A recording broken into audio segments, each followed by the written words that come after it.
Today we will be talking with a leading American company about leadership. This case study in leadership revolves around Brako, and it makes for interesting conversation as we explore 3 shifts with 3 supervisors. Let's take a trip into Brako Automotive. We're gonna kick the tires on this company and provide some background that will give a better look at who Brako is and how they operate. First off, they are a small automotive manufacturing company that produces 3 million in parts for global distribution. Secondly, the company employs about 150 employees. In addition, they have 3 key managers, operating on 3 different shifts with 3 different leadership styles. Lastly, the functions of each shift are all interrelated. Now let me introduce you to the 3 shift supervisors and provide a brief overview of each. Art is the first shift manager. He gets very involved in the day-to-day operations of the facility. Workers have few negative comments, but they are negative about many other aspects of their work. Next, Bob runs the second shift.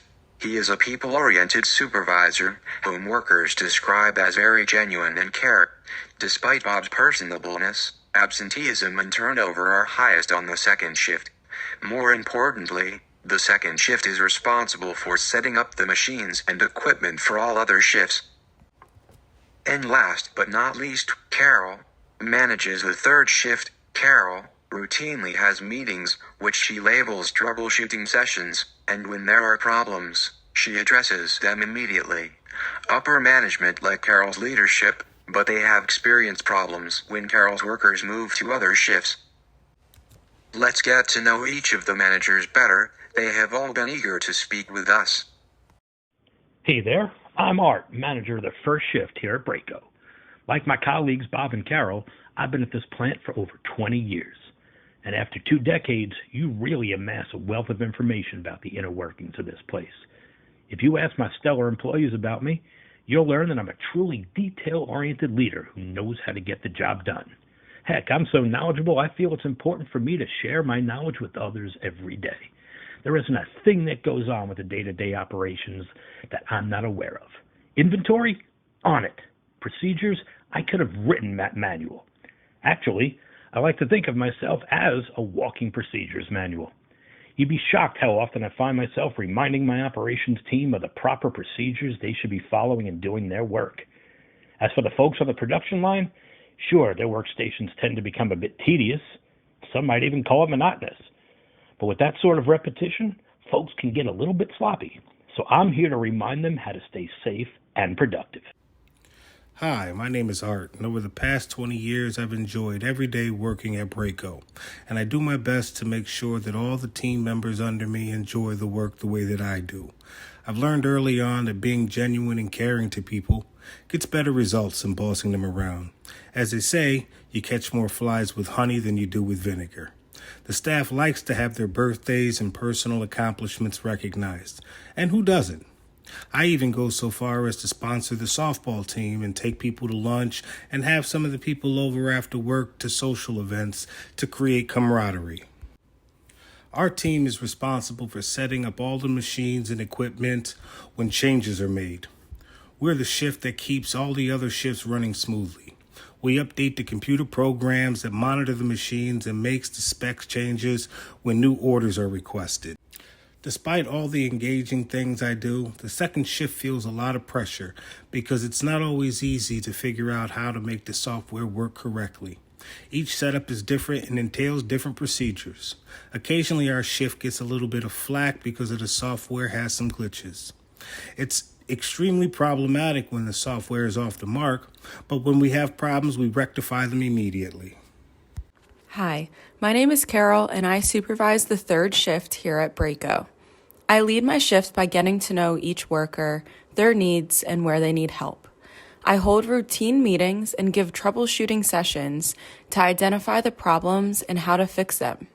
I lead by example and show the workers what needs to be done, instead of just telling them. I make sure all of the workers understand the company goals and rewards that are available with their hard work. Now that we have heard from everyone, let's take an assembly break. Despite the good leadership approaches by the managers, there appears to remain some obstacles. So here are a few recommended upgrades. Solid commitment from senior and middle management to listen and respond to shift concerns. Managerial cross-collaboration with support departments like HR and IT. A complete commitment to transparency. Increased shift involvement in decision-making process for better outcomes. The recommendations are a great start to repairing the issues. The next step is to ensure regular scheduled maintenance. We will need to continue shift cross-training and identification of shift leaders to voice team concerns. Collaborative shift meetings with management. Lastly, clear communications between shift leads and managers. In our final analysis of Brako's top-notch facility and operations, we have identified a few leadership approaches that will benefit the organizational leadership moving forward.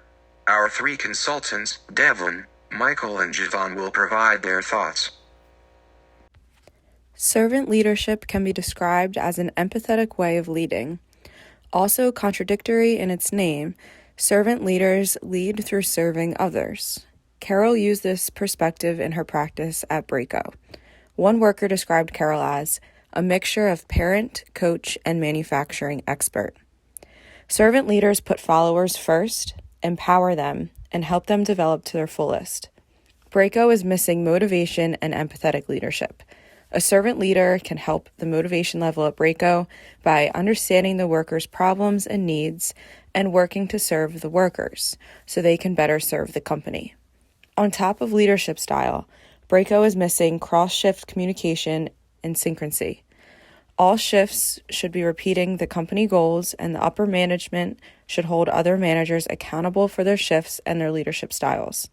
Overall, Brako can definitely improve with more motivation and clear communication between shifts.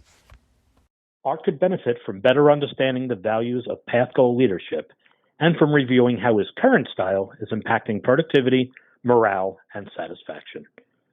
Rather than just continually informing his team of what he perceives as being incorrect according to the policy manual, he could focus on bringing some life to the shift by improving the working conditions and helping his team to feel valued. Help them to understand the value of their contributions toward meeting daily goals.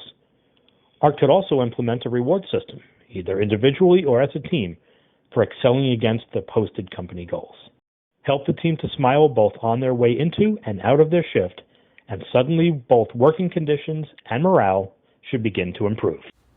The transformative leadership approach illustrates a dynamic method to engaging followers from a self-efficacy perspective. Bob's use of this process will move his staff from a transactional mindset because of the human interest in all outcomes. However, change is never easy, and dismantling a transactional siloed mentality involves significant commitments.